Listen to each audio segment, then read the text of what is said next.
क्या सीन है, ये लोग अभी तक आए नहीं। लो भाई आयान आ गया। और आज कहाँ चलना है खाने पे? चला आ जाए पे चलते हैं।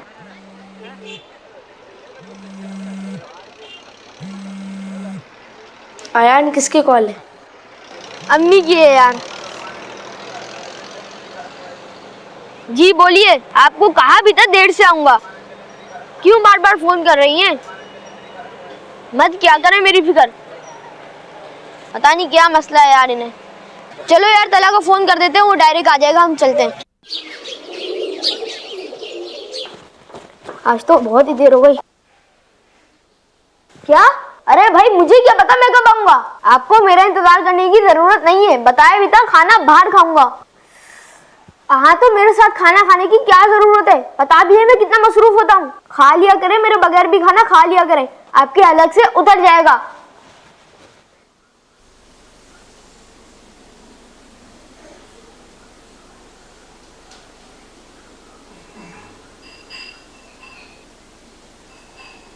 बस काम से गया था। कहाँ गया था? आपको क्या करना है? क्या तबीयत खराब है? अगर तबीयत खराब है तो मैं क्या करूं? दवाई आपके पास मौजूद है, खा लेती, तंग करके रखा हुआ है।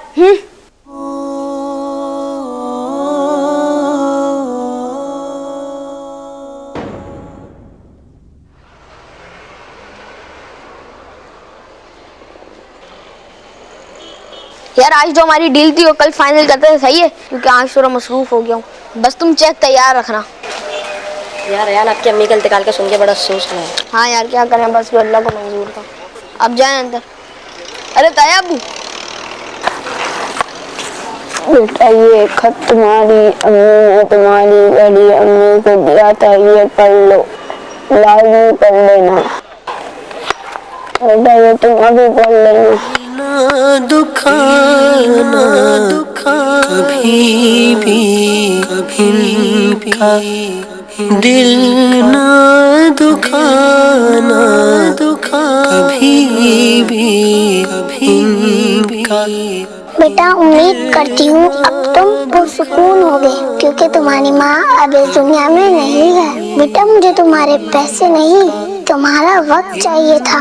तुम्हारी जुदाई ने मुझे बीमार कर दिया था। बेटा मेरी बीमारी का इलाज दवाइयों में नहीं था, तुम्हारे मोहब्बत भरे दो जुमले ही मेरी बीमारी के इलाज के लिए काफी थे। और बेटा तुमने मेरी उंगली पकड़ कर चलना सीखा था। तुम्हारी भूख मुझसे बर्दाश्त नहीं होती थी, और जब तुम बीमार होते तो मेरा हाथ जाग कर गुजारती थी। और बेटा पता है मैंने अपनी बालियां बेचकर तुम्हारे लिए वो साइकिल खरीदी थी जिसके लिए तुम दिन रात मचलते थे। तुम्हारी हर खुशी मेरी खुशी थी, और बेटा मैंने अपनी सारी खुशियाँ तुम्हारी खुशियों पर कुर्बान कर दी। लेकिन बेटा जब तुम बड़े हुए तो तुम मेरे ना रहे, मेरी जगह तुम्हारे दोस्तों ने ले ली। तुम्हारे लिए तुम्हारा ऑफिस, तुम्हारी मीटिंग्स और तुम्हारी आउटिंग की बहुत अहमियत थी। बेटा मैं तुम्हारे लिए इतनी खैर रहम कैसे हो गई थी? मेरा कुछ पूछना भी तुम्हें बुरा क्यों लगता था? तुम्हारी नाराजगी के डर से मैंने पूछना भी छोड़ दिया था कि कहीं तुम झड़क न दो। पता है तुम्हारा झड़क कर बात करना मुझे वैसे ही मार देता था। खैर अब तो तुम्हें सुकून मिल गया होगा, मगर बेटा अपने बच्चों को जरूर नसीहत करना कि वो अपनी माँ को जरूर वक्त दे, माँ की बातों का बुरा ना मनाए, माँ का साथ कभी न छोड़े। बेटा तुम जहाँ भी रहो खुश रहो, आबाद रहो। तुम्हारी अम्मी। दिल ना दुखाना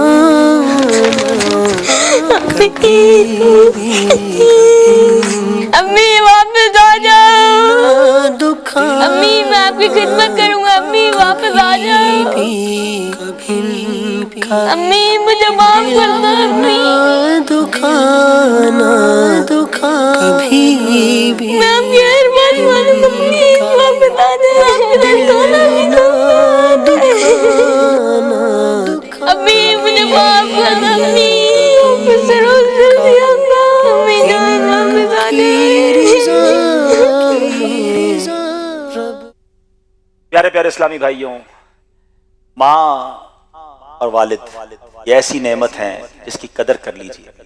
खुदा की कसम अगर ये चले गए, पूछो उनसे जिनके माँ बाप चले गए, आज उनसे मिलने के लिए कब्रिस्तान में जाना पड़ता है, आज उनसे बात करने के लिए उनकी कब्र पर जाना पड़ता है। बाज लोग अपने माँ बाप की कदर नहीं करते, उनको वक्त नहीं देते। माँ पुकारती है तो कहते हैं मुझे दोस्तों के पास जाना है, वालिद कहता है मुझे वक्त दो तो कहते हैं मेरे पास टाइम नहीं है। ऐसा ना करें। ये वो हस्तियां हैं कि जिनको मोहब्बत से एक बार देख लें तो हज मकबूल का सवाब है। हमारे पास सबके लिए टाइम है, हमारे माँ बाप के लिए टाइम नहीं है। वो रात जागते हैं कि हम कब घर वापस आएंगे, मगर हमें फिक्र नहीं कि हम उनकी नींद का ख्याल करें और उनकी बात मानें। यकीन जानिए हदीस में मजमून मिलता है, जिससे उसके वालिदैन राजी उससे उसका रब राजी, जिससे उसके वालिदैन नाराज उससे उसका रब नाराज। नबी पाक से एक बार सवाल किया गया, हुजूर हमारे सबसे ज्यादा हुस्न अखलाक का हकदार कौन है? आका ने फरमाया तेरी माँ। अर्ज किया हुजूर उसके बाद कौन?